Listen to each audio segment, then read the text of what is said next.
Movie की शुरुआत में हम 14 साल के रोजर को देखते हैं जो समर वेकेशन में अपने घर लौट रहा होता है और उसको लेने के लिए उसकी माँ ने अपनी एक मेट सविता को भेजा था। तब रोजर सविता उछलते हुए गुब्बारों को देखकर काफी उत्तेजित हो जाता है और सविता भी उसके इरादे समझ चुकी थी, लेकिन वो उससे कुछ भी नहीं कहती। फिर ऐसे ही है हिलते हिलते वो दोनों घर पहुंच जाते हैं जहाँ पे रोजर के पूरे फैमिली मेंबर्स उसका अच्छे से स्वागत करते हैं। और आगे हम देखते हैं कि रोजर की एक बहन भी होती है जिसका नाम बर्था होता है। ये बर्था रोजर को जंगल की सैर कराने के लिए ले जाती है जहाँ रोजर की मुलाकात सविता से होती है और सविता को अचानक जोर की लग जाती है, इसलिए वो वहीं पर ही खड़े खड़े रोजर के सामने पौधों को पानी देने लगती है। इसको देखकर रोजर की आंखें फटी फटी आ जाती हैं और सोचने लगता है कि भैंस की आंख, मैंने ये क्या देख लिया। उसके बाद रोजर ये सब बातें सोचकर जंगल में टहल रहा होता है, तभी अचानक फिसल कर पास एक झाड़ में गिर जाता है। फिर वो देखता है कि उसी के घर की एक मेड उर्सुला किसी अनजान आदमी के साथ जंगल में इंटीमेट हो रही है। तभी उर्सुला रोजर को देख लेती है और मुस्कुराने लगती है। तब रोजर घबरा कर वहाँ से भाग जाता है। फिर रात को रोजर अपनी फैमिली के साथ डिनर करने के बाद अपने रूम में सोने के लिए चला जाता है। तभी अचानक उसे अपने कमरे के बाहर कुछ खड़खड़ाने की आवाज सुनाई देती है और बाहर जाकर वो देखता है कि उसी के घर की एक मेड जिसका नाम हेलन होता है उसको दरवाजे के पीछे कोई तो बचा रहा है। फिर फटाफट काम पूरा होने के बाद हेलन अपने कपड़े ठीक करके वहाँ से चली जाती है और यहाँ रोजर किसी तरीके से अपने अरमानों को दबाकर सोने के लिए चला जाता है। फिर अगले सुबह बर्था रोजर को एक नदी के किनारे लेकर जाती है जहाँ उसके घर के सारे मेट्स नहाने के लिए अपनी सीक्रेट शेयर करते थे। फिर वो दोनों एक दूसरे से बात कर ही रहे थे, फिर तभी घर के सभी मेट्स नदी के किनारे आ जाती हैं, जिससे दोनों भाई बहन एक पेड़ के पीछे छुप जाते हैं। फिर सभी मेट्स आपस में बात कर ही रहे थे, तभी नदी की दूसरी तरफ से 3 आदमी गुजरने लगते हैं और ये तीनों रोजर के ही घर के नौकर थे। फिर वो तीनों हल्के होने के साथ साथ नदी के उस पार बैठी मेट्स को अपने अपने औजार दिखाते हैं और उर्सुला भी कुछ कम नहीं थी, वो भी जोश में आकर अपने गुब्बारे उसको दिखा देती है और ये सब होता हुआ रोजर भी देख रहा होता है। फिर अगले दिन हम देखते हैं कि रोजर की बड़ी बहन एलिसा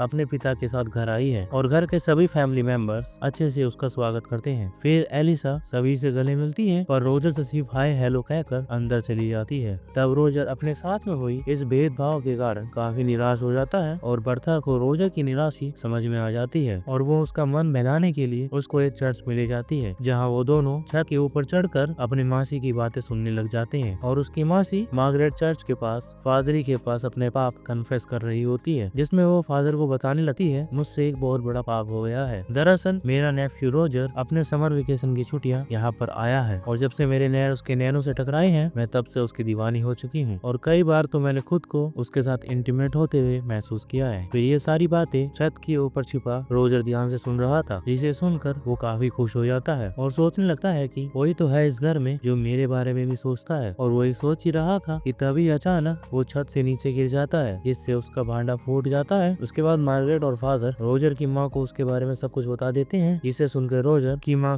गुस्सा हो जाती है और वो अपने नौकर से झाड़ की मुट्ठी लाने के लिए कहती है। फिर वो झाड़ की मुट्ठी मार्गरेट को पकड़ा कर कहती है तुम उसके पिछवाड़े में 10 फटके लगाओ, यही उसकी सजा है। इसे सुनकर मार्गरेट झाड़ की मुट्ठी से रोजर के पिछवाड़े पर 10 जोरदार फटके लगाने लगती है। इसी दौरान एलिसा का मंगेतर रोलैंड वहाँ पर पहुँच जाता है और वो रोजर को इस हालत में देखकर मन ही मन हंसने लगता है और अब फटके खाने के बाद रोजर का पिछवाड़ा लाल हो जाता है, इसलिए वो रात को पीठ केवल सोने लगता है। लेकिन तभी उसको फिर से बर्तनों की आवाज सुनाई देती है, इसीलिए वो देखने के लिए जाता है और इस बार भी वो देखता है कि हेलन को कोई पीछे से बजा रहा है, लेकिन हमें ये पता नहीं चलता कि आखिरकार वो बंदा कौन है। लेकिन इस बार रोजर के साथ साथ फ्रैंक भी इस नजारे को एंजॉय कर रहा था, इसलिए इसके बारे में पता लगाने के लिए रोजर फ्रैंक के कमरे में जाता है जहाँ फ्रैंक अपनी पैंट में हाथ डालकर दूरबीन से चांद सितारों का मिलन देख रहा होता है। तब रोजर को अपने कमरे में देखकर फ्रैंक चौंक जाता है और अपने कमरे से चला जाता है। उनके जाने के बाद रोजर भी दूरबीन से चांद सितारों का मिलन देखने लगता है और वो समझ जाता है कि फ्रैंक तो उससे भी ज्यादा ठरकी है। फिर उसको टेबल पर एक अश्लील कहानियों की किताब मिलती है, इसको लेकर वो वहाँ से चला जाता है। जब वो अपने कमरे की तरफ जा रहा होता है तभी उसे अपने पेरेंट्स के कमरे के बाहर कुछ आवाजें सुनाई देती हैं, इसलिए वो की होल से अंदर झांकने के लिए कोशिश करता है, लेकिन तभी रोलैंड उसको झांकते हुए पकड़ लेता है। तब रोजर उससे रिक्वेस्ट करता है कि प्लीज मेरे पेरेंट्स को इसके बारे में कुछ भी मत कहना, तुम जैसा कहोगे मैं वैसा करूंगा। जिसे सुनकर रोलैंड रोजर से अपनी गाड़ी साफ करवाता है। फिर अगले सीन में हम देखते हैं कि रोजर अपनी बहन एलिसा रोलैंड से बातें कर रहा था। तभी रोलैंड रोजर से कहता है कि मेरे जूते कितने गंदे हो गए हैं, इसको अच्छे तरीके से साफ कर दो, लेकिन रोजर ऐसा करने से मना कर देता है। तब रोलैंड गुस्सा होकर रोजर की माँ को उसके बारे में बता देता है कि कल रात ये ठरकी आपके कमरे में जाग रहा रहा था। इसे सुनकर रोजर की माँ गुस्सा हो जाती है और वो रोजर को घर से बाहर चले जाने के लिए कहती है। तब रोजर मौका देकर असली कहानियों वाला किताब अपनी बहन एलिसा की किताब के साथ एक्सचेंज कर देता है। फिर वो बाहर छुपकर एलिसा को वो किताब पढ़ते हुए देखता है और एलिसा भी उस किताब को पढ़कर उसके मन में लड्डू फूटने लगते हैं। इधर रोजर के अरमान भी जाग रहे थे, इसीलिए वो उर्सुला के पास जाता है जो किचन में अपना काम कर रही थी। फिर रोजर झट से उर्सुला को पकड़ लेता है। तब उर्सुला डर कर उसके सर पर एक प्लेट तोड़ देती है, जिससे रोजर को दिन में ही तारे दिख जाती हैं। तब उर्सुला देखती है ये तो अपना रोजर है और वो रोजर के साथ इंटीमेट होने के लिए मान जाती है। लेकिन तभी दूसरी मेड वहाँ पर आ जाती है, इसलिए रोजर को वहाँ से जाना पड़ता है और सीन शिफ्ट होता है और हमें एक पोस्टमैन दिखाया जाता है और चिल्ला चिल्ला कर कहता है कि जंग छिड़ गई है। दरअसल जर्मनी ने फ्रांस के ऊपर अटैक कर दिया है, जिसे सुनकर सभी लोग वहाँ पर इकट्ठा हो जाते हैं और अगले दिन गाँव के सभी मर्दों को जंग लड़ने जाना था, इसलिए रोजर की फैमिली रात को पार्टी करने लगते हैं। और जब रोजर को ये बात पता चलती है कि उसके घर के सभी मर्द जंग में जाने वाले हैं और घर की सभी औरतें अकेली रहेंगी, तो वो अंदर ही अंदर काफी खुश होने लगता है। फिर अगली सुबह सारे मर्द जंग के लिए रवाना हो जाते हैं, इसीलिए रोजर सबसे पहले उर्सुला को अपने जाल में फंसाता है। पर उर्सुला तो पहले से ही रोजर को पसंद करती थी, इसलिए वो रोजर को ग्रीन सिग्नल दे देती है और वो दोनों वहीं पर ही शुरू हो जाते हैं। फिर अगले दिन रोजर की मेड केट को देखते हैं जो एक नदी के किनारे बैठी होती है। तभी अचानक रोजर भी नदी से बाहर निकलता है और केट को अपनी बातों में फंसाकर वहीं नदी के किनारे इंटीमेट होने लगता है। और अब रोजर की हिम्मत बढ़ गई थी, वो अपने घर के सभी लड़कियों के साथ इंटीमेट होने का प्लान बनाता है। फिर रात को हम देखते हैं कि रोजर की मासी मार्गरेट सोने के लिए अपने कमरे में जाती है, लेकिन वो देखती है कि रोजर पहले से ही उसके कमरे में बैठा हुआ था। तब रोजर कहता है कि मुझे पता है आप वर्जिन हो, इसलिए मैं आपकी मदद करने के लिए आया हूँ। लेकिन पहले तो मार्गरेट मना करती है, लेकिन कुछ देर के कांडों के बाद वो खुद को रोक नहीं पाती और दोनों वहीं पर शुरू हो जाते हैं। इसके बाद हम हेलन को देखते हैं जो चाय नाश्ता लेकर उस दरवाजे के पास आती है, लेकिन इस बार मिस्टर इंडिया गायब होता है क्योंकि वो भी जंग लड़ने के लिए गया था, इसलिए और कोई चारा न होने के कारण वो सीधा रोजर के कमरे में जाती है। अब रोजर भी उसकी ख्वाहिश पूरा करता है और उसके साथ इंटीमेट होने लगता है। फिर अगले दिन पर था, रोजर बगीचे में बैठे होते हैं। तब रोजर की नजर उसकी बड़ी बहन एलिसा पर पड़ती है, इसलिए वो तुरंत उसके पास जाता है और वो एलिसा को भी अपने चाल में फंसा लेता है। मगर एलिसा पहले ये सब करने से मना कर देती है, लेकिन अश्लील कहानियां पढ़ने की वजह से वो भी खुद को रोक नहीं पाती और वो दोनों वहीं पर ही इंटीमेट होने लगते हैं। उसके बाद हम देखते हैं कि घर की सभी लड़कियां लाइन लगाकर रोजर के कमरे में जाती हैं और खुद को संतुष्ट करके बाहर निकलती है। फिर एक दिन खुले में एंजॉय करने के बाद एलिसा रोजर से कहती है कि मैं प्रेग्नेंट हो गई हूँ, जिसे सुनकर रोजर की फटे हाथ में आ जाती है। तभी वो दोनों देखते हैं कि रोलैंड प्लेन में बैठकर घर वापस आ चुका है। दरअसल जंग खत्म हो चुकी है और सारे मर्द वापस आ चुके थे। ये रोजर सोच ही रहा था कि इससे कैसे बाहर निकला जाए कि तभी उर्सुला उसके पास आती है कि मैं भी प्रेग्नेंट हो गई हूँ। फिर कुछ देर बाद उसकी माँ से भी आकर कहती है कि मैं भी प्रेग्नेंट हो गई हूँ। इसके बाद रोजर को एक आइडिया आता है और वो एलिसा के पास जाकर उससे कहता है कि तुम प्लीज रोलैंड को सेड्यूस करो और जैसे तैसे करके आज रात उसके इंटीमेट हो जाओ। फिर रोजर अपनी मासी के पास जाता है और कहता है कि तुम प्लीज फ्रैंक के साथ शादी कर लो क्योंकि वो आपको बहुत चाहते हैं और आपका बहुत ख्याल रखेंगे। तब मार्गरेट भी मान जाती है। उसके बाद वो उर्सुला को एक नौकर के साथ शादी करने का मना लेता है। फिर अगले दिन तीनों लड़कियों की एक साथ शादी हो जाती है और किसी को कानू खान भी ये खबर नहीं लगती कि रोजर ने क्या कुल खिलाया है। फिर कुछ दिन बाद रोजर की समर वेकेशन खत्म हो जाती है और वो अपने बोर्डिंग स्कूल वापस जाने के लिए तैयार हो रहा होता है। तभी हेलन वहाँ आती है और उससे कहती है कि मैं भी प्रेग्नेंट हूँ। इस पर रोजर कहता है कि तुम टेंशन मत लो, मैं तुम्हारे लिए भी एक दूल्हे का इंतजाम कर दूंगा। और इसी के साथ ये मूवी यही खत्म होती है। जिसको ठरघोरी मूवी देखनी है, डिस्क्रिप्शन में इस मूवी का नाम है, देख सकता है। Thank you for watching, channel को सब्सक्राइब कर लेना।